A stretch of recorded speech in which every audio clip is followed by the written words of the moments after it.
जय हिंद। आज के इस वीडियो में हम लोग हिंदी व्याकरण के एक छोटे से महत्वपूर्ण टॉपिक पर चर्चा करेंगे जिसका नाम है वाच्य। वाच्य क्या है, वाच्य के कितने प्रकार हैं, तो जान ले पहले कि वाच्य क्या है। तो वाच्य जिसका मतलब होता है बोलने योग्य या बोलने का विषय, बोलने योग्य या बोलने के विषय को वाच्य कहते हैं। वाच्य की परिभाषा है क्रिया के विधान में, मतलब क्रिया के नियम को वाच्य कहते हैं। वाच्य क्या है, तो क्रिया, क्रिया का मतलब होता है काम। क्रिया के जो नियम होते हैं, क्रिया के नियम को वाच्य कहते हैं। वाच्य किसे कहते हैं, तो आपका उत्तर होगा क्रिया के नियम को वाच्य कहते हैं, या क्रिया के मतलब काम के विधान को वाच्य कहते हैं। और आपको बता दें वाच्य का मतलब होता है बोलने योग्य या बोलने का विषय। वाच्य के भेद की बात करते हैं तो वाच्य के 3 प्रकार हैं। वाच्य के कितने प्रकार हैं, तो आपको बता दें वाच्य के 3 प्रकार हैं, कर्तरीवाच्य, कर्मवाच्य और भाववाच्य। वाच्य के 3 प्रकार हैं, कर्तरीवाच्य, कर्मवाच्य और भाववाच्य। मन में प्रश्न होगा कर्तरीवाच्य क्या है, तो कहता है कि जिस वाक्य में कर्ता की प्रधानता हो, मतलब जब हम बोलते हैं और हमारे बोलने में कर्ता, कर्ता मतलब जो काम को करता हो, जिस वाक्य में कर्ता की मतलब काम करने वाला की जो मूल व्यक्ति है, उस मूल व्यक्ति की प्रधानता हो और क्रिया लिंग वचन और कारक के अनुसार हो। जिस वाक्य में कर्ता की प्रधानता हो और क्रिया मतलब काम लिंग वचन और कारक के अनुसार हो, तो उसे हम कर्तरीवाच्य कहते हैं। जैसे राम किताब पढ़ता है, राम करता है तो वाक्य कर्ता की प्रधानता होगी। राम किताब पढ़ता है या राम किताब को पढ़ता है, तो यहां मेन कौन है, राम। क्रिया क्या है, तो पढ़ना, पढ़ता यहां क्रिया है, क्योंकि राम क्या करता है, तो पढ़ने का काम कर रहा है। तो क्या पढ़ रहा है, तो किताब पढ़ रहा है। तो जिस वाक्य में कर्ता की प्रधानता हो, तो प्रधान कौन है, राम। क्रिया, क्रिया माने काम, काम क्या है, तो पढ़ना है। तो लिंग वचन और कारक के अनुसार हो, क्रिया जो है लिंग वचन और कारक के अनुसार हो, तो उसे हम कर्तरीवाच्य कहते हैं। कर्तरीवाच्य क्या है, तो जिस वाच्य में कर्ता की मतलब काम करने वाले की प्रधानता हो और क्रिया कर्ता का प्रभाव जिस पर पड़े उसे क्रिया कहते हैं, और क्रिया कहता है लिंग वचन और कारक के अनुसार हो, तो उसे कर्तरीवाच्य कहते हैं। जैसे राम किताब पढ़ता है या राम के द्वारा किताब पढ़ी जाती है। कर्मवाच्य, कर्मवाच्य का परिभाषा होगा जिस वाक्य में कर्म की प्रधानता हो। यहां देखेंगे, यहां कर्ता की प्रधानता है, लेकिन यहां क्या है, कर्म मतलब काम की प्रधानता हो। जिस वाक्य में काम मतलब कर्म की प्रधानता हो और क्रिया, क्रिया जो हो वह लिंग वचन और पुरुष के अनुसार हो। यहां था लिंग वचन और कारक, लेकिन यहां क्या है, लिंग वचन और पुरुष के अनुसार हो। पुरुष, प्रथम पुरुष और मध्यम पुरुष, उत्तम पुरुष। तो कहता है जिस वाक्य में कर्म की प्रधानता हो और क्रिया के लिंग वचन और पुरुष के अनुसार हो, तो उसे हम कर्मवाच्य कहते हैं। जैसे राम से किताब पढ़ी गई, कर्म की प्रधानता माने यहां प्रधानता किसकी है, तो पढ़ाई की प्रधानता है। तो राम से जोर किस पर आ रहा है, पढ़ाई पर। तो राम से किताब पढ़ी गई, पढ़ाई पर यहां ज्यादा जोर है, मतलब यहां कर्म की प्रधानता है। तो जिस वाक्य में कर्म की प्रधानता हो कर्तरीवाच्य, जिस वाक्य में कर्ता की प्रधानता हो तो कर्तरीवाच्य, कर्म की प्रधानता हो, मतलब काम की प्रधानता हो, तो कर्मवाच्य कहते हैं। तीसरा है भाववाच्य। क्या है? तो कहता है जब क्रिया के लिंग वचन व पुरुष कर्ता व कर्म के अनुसार ना हो।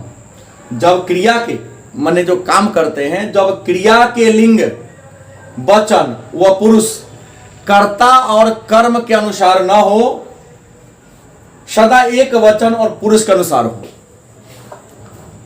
हमेशा एक वचन में रहे और पुल्लिंग हो और पुरुष के अनुसार हो, तो उसे हम भाववाच्य कहते हैं। जैसे मुझसे बैठा नहीं जाता, मुझसे बोला नहीं जाता, मुझसे खाया नहीं जाता। तो इसमें लिंग वचन और कर्म की प्रधानता नहीं है, बल्कि वचन और पुरुष की प्रधानता है। जैसे मुझसे किया नहीं जाता, सोया नहीं जाता, पढ़ा नहीं जाता, इसे हम कहेंगे भाववाच्य।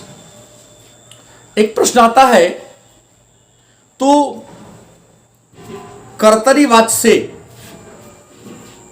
कोई वाक्य आपको दे दे कि कर्तरी वाच्य में है, इसको कर्म वाच्य में बदलना है। जैसे प्रश्न लिखा, कर्तरी वाच्य का एक हम वाक्य लिखते हैं, मतलब कर्तरी से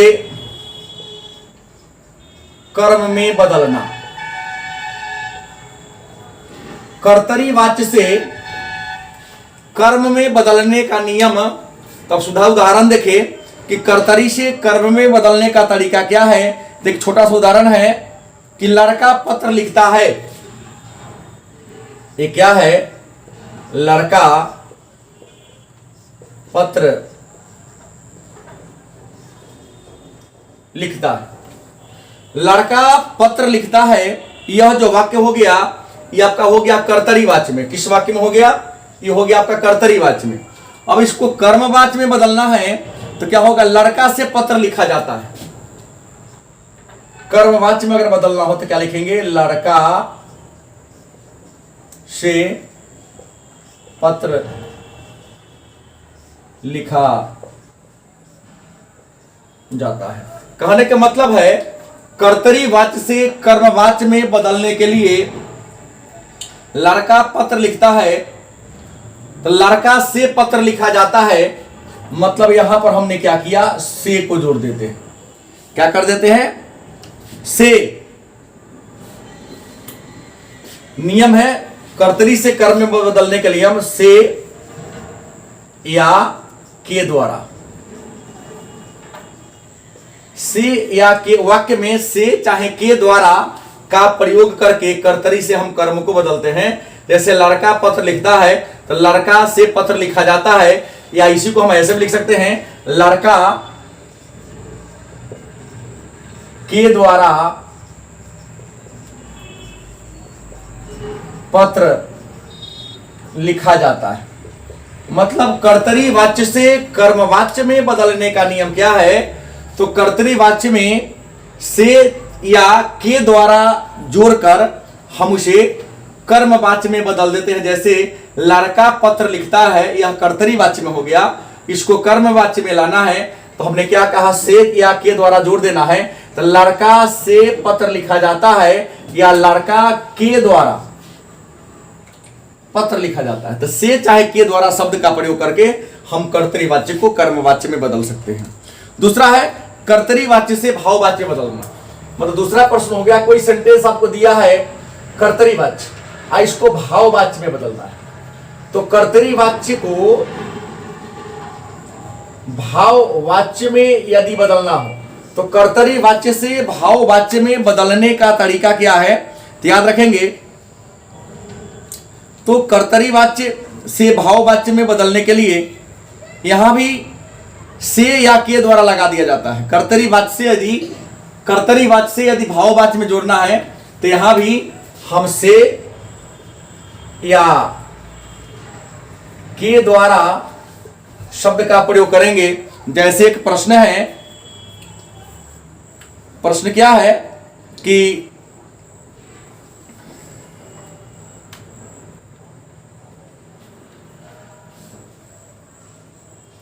मोहन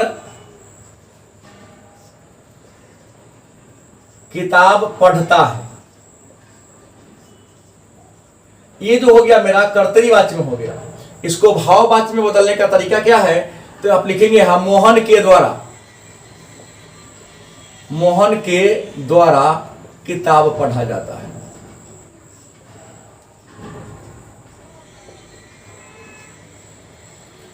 मतलब कर्तरीवाच्य से कर्मवाच्य में बदलने के लिए भी से चाहे के द्वारा शब्द का प्रयोग करते से कर्तरीवाच्य मोहन किताब पढ़ता है, भाववाच्य में क्या होगा, मोहन के द्वारा किताब पढ़ा जाता है। मतलब क्रिया के पहले के द्वारा चाहे से शब्द को जोड़कर हम कर्तरीवाच्य को भाववाच्य में बदल सकते हैं।